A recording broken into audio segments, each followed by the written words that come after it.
Once you understand the power of Google Ads ad group structures, then you can start to build campaigns where you see pretty crazy results, like 1,000% return on ad spend, where you're putting $2,200 into the campaign and getting over $22,000 in business back in sales, right? But that's not really possible if the structure of a campaign is just kind of willy-nilly and all over the place, right? So I wanted to break this down just to give you kind of a high-level view of how campaign structure works, how to think about it, and then you can better apply it in your own campaigns and start to get a feel for what works best in your given situation.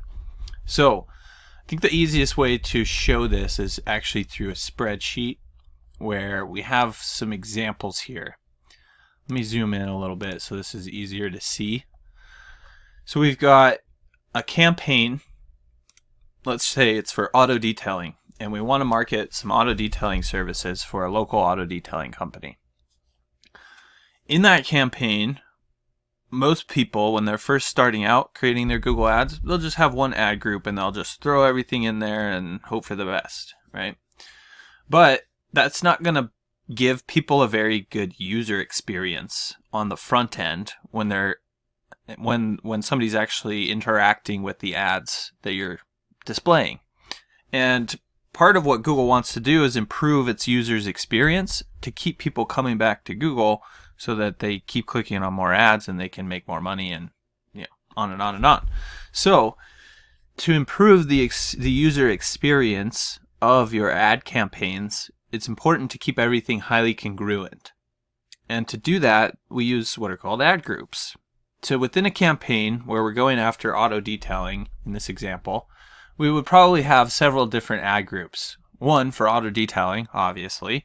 So anyone that searches a term related to auto detailing would see an ad that fires from this ad group. Essentially, this ad group will contain keywords that talk about auto detailing, like auto detailing near me, auto detailing companies, auto detailers near me, all those variations of auto detailing terms that people would search if they were looking for an auto detailer. And then the ads in that ad group would also talk about auto detailing.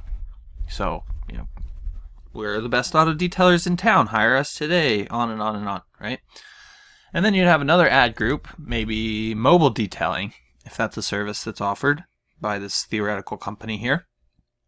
And in the mobile detailing ad group, all the keywords would be related to mobile detailing, like mobile detailing services, mobile detailing and car wash services, mobile detailers near me, on and on and on.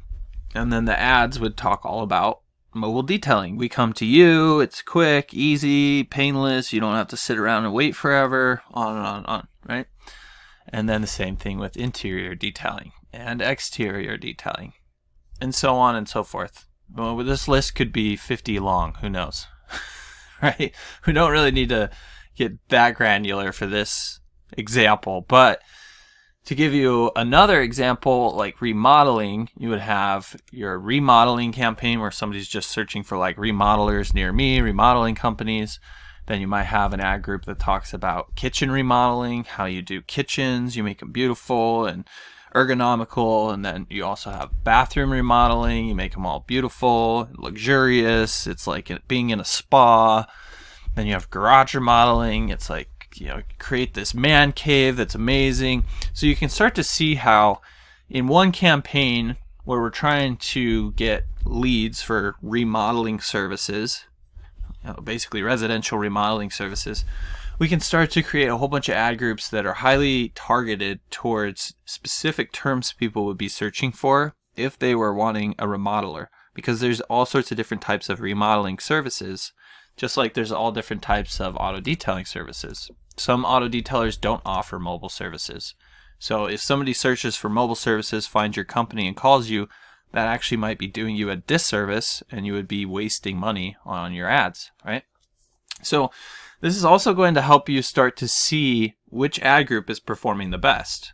And if you find that there's only one ad group that's even getting you any leads, you can just shut the rest off, and now you know where you need to focus all of your budget. So it also helps sort of categorize the results that you're getting. So, wow, we're getting amazing results from auto detailing, but interior detailing is sucking eggs. So let's get rid of that and replace it with paint correction or ceramic coatings or something else, right? So that's sort of the idea from a high level. You start with a topic, a main topic like auto detailing, remodeling. You could do plumbing and heating and then have drain clog, removal, or drain services, and then heating and cooling, and on and on and on. So you can break the main topic down into subtopics to make the ads more refined and targeted towards the audience that is going to be viewing your ads. So that would be more or less best practices for Google Ads ad group structure in terms of practical stuff that you can just learn really quickly and go ahead and apply. I mean, there's a ton more that goes into this stuff that we can dive into in other videos, but I hope you did find this video helpful. If there's anything you did have questions about in terms of ad group structure, anything of that nature, don't hesitate to reach out. You can just drop your questions in the comment section below, and I'll be sure to get back to them there. Look, if you're the type of person that just doesn't even want to deal with Google Ads anymore, then you can always reach out to me. My company is Missoula SEO Geek. I'll leave a link to my website down below, but we do manage Google Ads for different companies in different industries, and you can come learn about what we do, what makes us unique. You can even read some of the testimonials from some businesses that we've taken from 0 to over $1 million in revenue, like this one here, and really just see that this is the type of thing that's going to explode your business growth. So feel free to reach out. You can always give us a call or contact us through our website, and look forward to working with you.